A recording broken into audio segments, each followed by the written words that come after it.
கொடுங்குன்றம்பட்டி கிராம கோயில் திருவிழாவை முன்னிட்டு நல்ல மழை பொழிந்து விவசாயம் செழிக்க வேண்டி நடைபெற்ற மஞ்சுவிரட்டு ஏராளமானோர் ஆர்வத்துடன் பார்த்து ரசித்தனர்.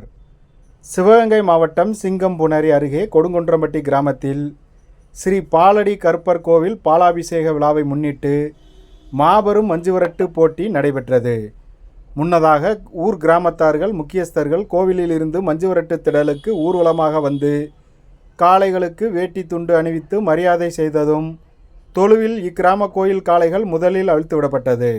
அதனைத் தொடர்ந்து மதுரை, சிவகங்கை, புதுக்கோட்டை உள்ளிட்ட மாவட்டத்தின் பல்வேறு பகுதிகளில் இருந்து கொண்டு வரப்பட்ட சுமார் 200க்கும் மேற்பட்ட காளைகள் திடலிலும் கண்மாய் மற்றும் வயல்வெளி பகுதிகளில் அவிழ்த்து விடப்பட்டன.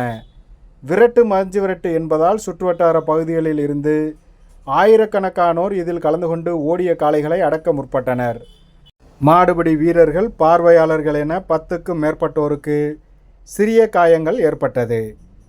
இவ்விழாவிற்கான ஏற்பாடுகளை கொடுங்குன்றம்பட்டி, செல்லியம்பட்டி கிராம பொதுமக்கள், இளைஞர்கள் ஆகியோர் ஏற்பாடு செய்திருந்தனர்.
சரியாக 5 நிமிடங்களில்